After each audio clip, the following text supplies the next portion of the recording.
So as we get going tonight, you guys, if you have any questions, just let me know and we'll kind of roll with this as we do it. But before we get going, I got to do one more thing. I got to thank our sponsors tonight. So like AIARE, which is the American Institute for Avalanche Research and Education. Without them, we wouldn't be able to be here. They kind of helped put together all this PowerPoint stuff, and then Freddie and I spend a lot of time editing it to make sure it looks good here for the Utah area. And along with them, Jans and Backcountry, and they're like kind of like the big bounding blocks that really helps promote avalanche education just here in Park City. Black Diamond, locally operated here in Salt Lake, along Patagonia, Park City Mountain Resort, and of course the Utah Avalanche Center, OR, North Face, Brand Live, and Fly Low, and everybody else up there. So thanks to these guys, and we also have a lot of free swag away from all these companies. So. But we're all out here tonight to really talk about avalanche awareness and education. It doesn't really matter what kind of user you are. We're all kind of joined together here tonight to talk about the different things. So we've got people out there snowshoeing, need to be aware of avalanches, along with people out there snowmobiling. How many of you guys snowmobile? We got a couple of us out here. Cool. So, and how many of you guys are accessing the backcountry skiers? Yeah, so fair amount of us, right? So cool. So you guys, and this is a big one. We really need to be aware of this stuff out there. So if you're leaving the resort, you might see a sign like this. This one's from Mount Baker Ski, but the canyons have them too, and same thing with Solitude, Brighton, etc. But once you leave that resort past that line, it's really important to be aware that the avalanche control and mitigation is not in place anymore. So you're entering the backcountry. And in today's society, there's this kind of weird known culture out there. How many of you guys heard of the terminology side country? Side country or slack country, right? You guys all hear that stuff, slack country, right? Well, there really isn't anything called a side country because once you leave the resort, you are actually officially in the backcountry. There's no avalanche control or mitigation out there. So you guys be aware of that as you leave the resort. It's like, do everybody know that there's an avalanche today outside the canyon set, right? That's a really good example of side country terrain, right? And that terrain is very dangerous. So yeah, somebody's really lucky. There's a pretty good sized avalanche, and I'm sure the Utah Avalanche Center will do a really good write-up tonight. It'll be on the website tomorrow morning, so check that out. But kind of what we're all looking for out there is just either where you get a perfect turn out in the backcountry or enjoying the mountains, whether you're out snowshoeing or snowmobiling, we just want to have a good time out there in the mountains. So, but what we're kind of concerned about is being caught or killed or buried or injured in an avalanche. So that's what brings us here tonight all together. Is we just want to be, and join forces to make sure we're more aware of avalanche education out there. So tonight's lecture, what Freddie and I are doing tonight, is not to scare you guys, but more to make us all aware and make us more thinking about avalanches as the winter rolls on. So kind of approximately 185 people will die worldwide in avalanches this year. There's about 36 here in North America.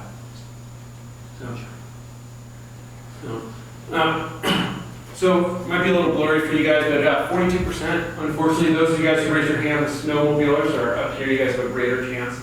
And then followed by skiers and then snowboarders. So snowmobilers kind of have a greater chance. And that's just because you guys can travel further throughout the terrain in a given day. And along with that, you guys have heavier machines so you can penetrate deeper into the snowpack and possibly trigger an avalanche more. So 2/3 of people who are caught in avalanches die from asphyxiation. Does anybody know what that is? Some people. So asphyxiation, it's like you're caught, you're buried in this avalanche. Well, the snowpack is actually incredibly porous. There's tons of air in the snow. But what happens is as you breathe out, you create this ice mask lens in front of your face, and then you can no longer, pull the air through the snowpack. So there's some devices out there, one called the Avalanche that BD makes that allows you to live longer underneath the snow. And then another third die from trauma and avalanches. So, and people always ask me, they go, Darwin, would skiing or riding in the backcountry with a helmet make a difference? And definitely. If you're caught in an avalanche, having a helmet on can make a huge difference, you guys, because a lot of people here in the Wasatch, our terrain is pretty tree terrain, right? That's what makes skiing in the Wasatch so much fun. And well, getting hit by trees, so you having skiing right in the backcountry with a helmet is a good idea out there. So here's some kind of bullet points of what makes, what gets people in trouble a little bit in the backcountry. Sometimes people are unaware of the danger. So using the Utah Avalanche Center or any avalanche center that you're going to, use that resource. So find out what's going on out there. Sometimes people they're aware, but they're willing to take the risk. Like, I'm a really good skier. I know what I'm doing. I'm not going to get caught. We need to be humble out in the mountains. So maybe you have poor communication with your teammates. Maybe, Freddie was way out in front, and I couldn't communicate with him. Then I saw some avalanche accidents, right? We didn't communicate properly with each other. Maybe that's some poor terrain selection. And Freddie's going to do a great lecture here next about avalanche terrain.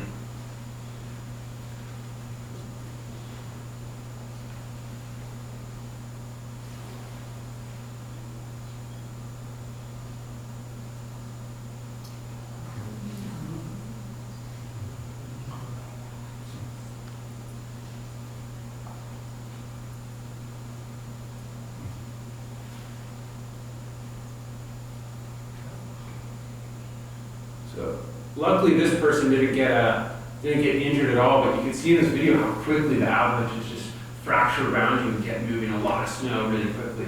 So I like to show that because it's kind of a humbling experience if you think that you might be able to just ski or ride right off the slab really quickly, but these things break out in half seconds, milliseconds, just all around you, and they spider web stuff.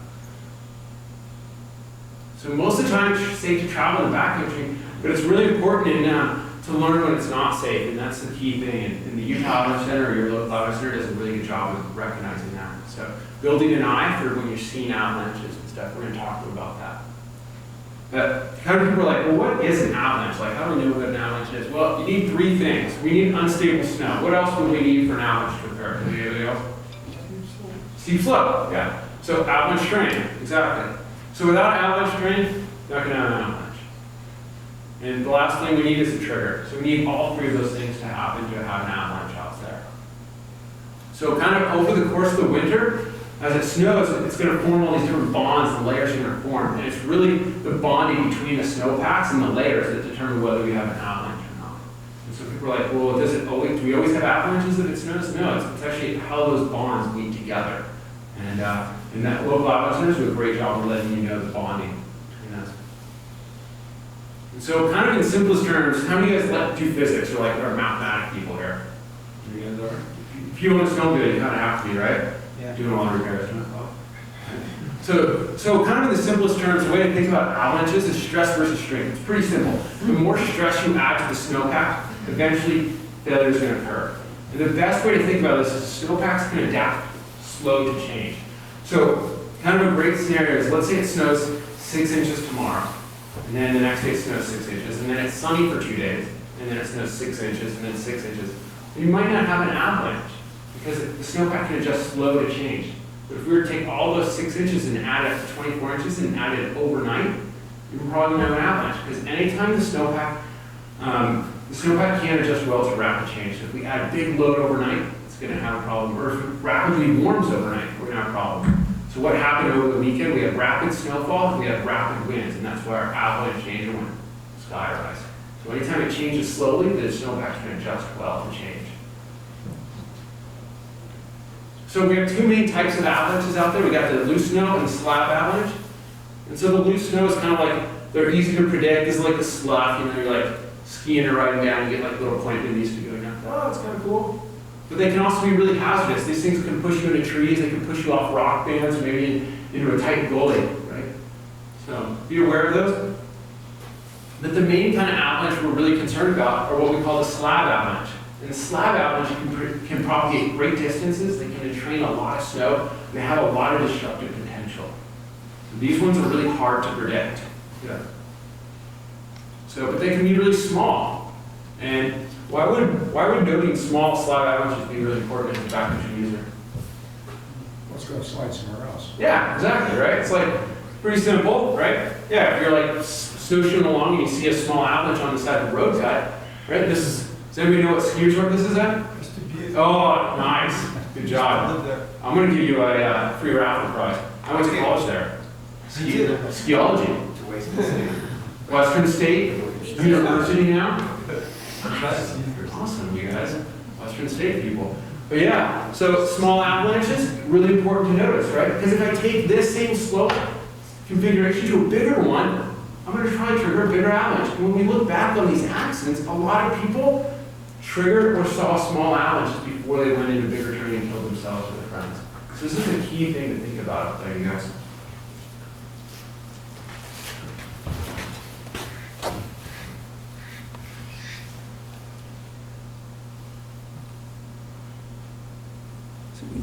See if we can get the sound going.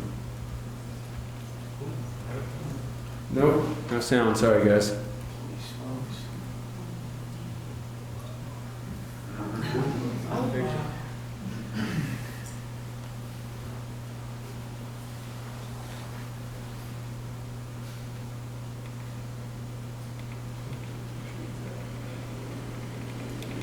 There we go.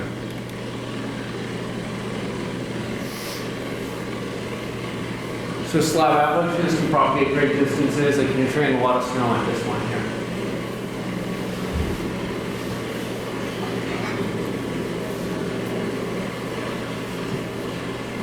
Does anybody know where this one's at? I'll be impressed if somebody knows where it's at. No, this is actually outside, backside of Snowbird area, in Mary Ellen Gulch. You know what trip that out? This was with the explosive work. So kind of the next thing is the avalanche triangle. And so if we were to take like what we talked about, right? Avalanche terrain, unstable snow, and the trigger. That's kind of what makes our triangle here. And so we're going to kind of talk a little bit more about unstable snow here. So Freddie's going to dive into avalanche terrain. So the first thing I'd like to ask myself is the snow unstable? And that's like the simplest question to ask. And the best way to find that out is your avalanche center.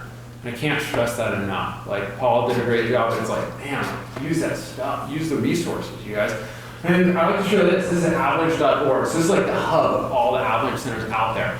And so if you're here in Utah, obviously the Utah Avalanche Center, but you know what? You guys are backcountry users. You're traveling to other places. Maybe you're going to go up to Wyoming, Montana, the Northwest, wherever. So there's all the different avalanche centers out there. So this is a great way to find the one that's closest to where you're going to be recreating.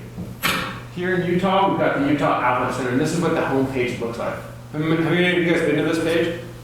Yeah, so at your work, this should be your desktop page at your office, okay? Not Facebook, you guys. Okay? Use this thing, okay? But this is an awesome thing, what they got going on here. Super easy to read, you know? You can just scroll over the different points where you're at and go from there. So we're going to talk a little bit more about how to use this as a resource. So that's one way to find out if the snow's unstable. The other way to find out if the snow's unstable is if you're seeing, skid triggered avalanches out there. Right? And sadly to say, a lot of accidents, people go back on it, and we look and people saw or witnessed or remote triggered other avalanches. So that's a huge indicator out there, you guys. So if you're seeing natural avalanches, we're triggering them. So another sign of instability out there is shooting cracks and moving. So if I'm out snowshoeing along in the meadow, I'm hearing the snow just go boom, and I get like some cracks from my snowshoes or something, that's a good sign of instability out there. It means I'm just not on steep enough terrain yet to avalanche. So if you're getting those kind of things, be super heads up, you guys. Then the last sign of kind of snowpack instability is if you're punching through weak layers. But really the Avalanche Center does a phenomenal job of letting us know this stuff.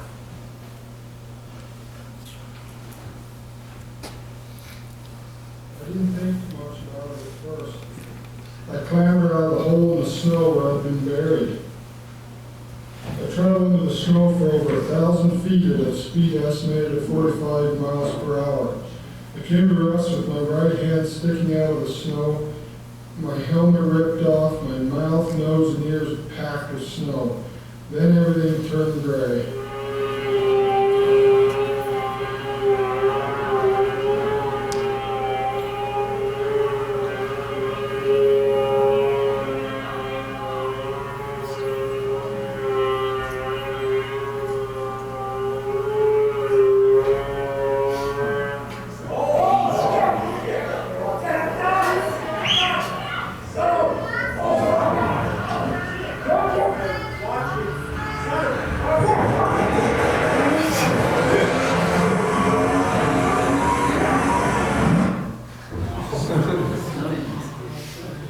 We're going to talk a little bit more about travel techniques. But I think that's kind of a good segue into Freddie, so we can talk about avalanche training. But before we do that, that's kind of the first wrap-up of the first section. Do you guys have any questions?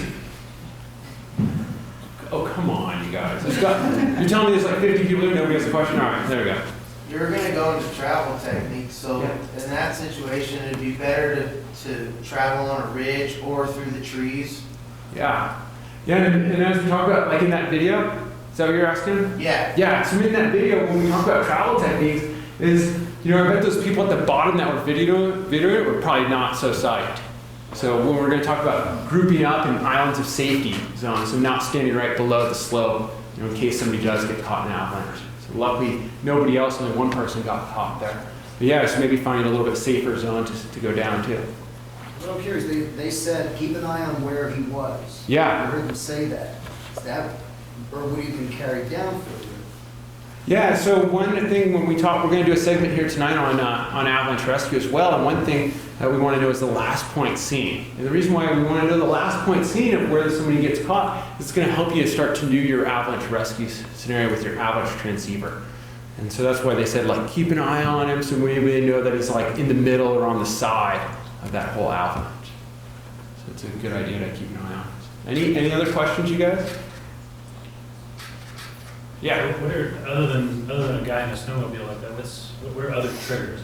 What other kinds of triggers are out there? Well, me or you, right? Like the skier, the backcountry user could be a trigger. Rapid snowfall is considered a trigger. Strong winds overnight. Also, like come springtime here in the Utah, what happens is we get really strong solar radiation and rapid warm up. So that's a good trigger to think about. Explosives from a ski area. So anything that can actually initiate the avalanche is considered a trigger. So kind of endless possibilities. Somebody cutting a cornice. Does everybody know what cornices are? Like the overhanging snow on the steep ridgeline. So a cornice could be a trigger. So sometimes on the Avalanche Center website, they'll say, be aware cornice is falling, as those could trigger large avalanches. So does that answer your question? Cool. Any other questions? Yeah. Yeah, about 5 or 6 years ago in Cordova, Alaska, there were a couple guys who were in the trees. Yeah. And they had their dogs with them. And they called their dogs down, or wherever the dogs were, and then one of the dogs was on the top and created an avalanche, and one of the guys died.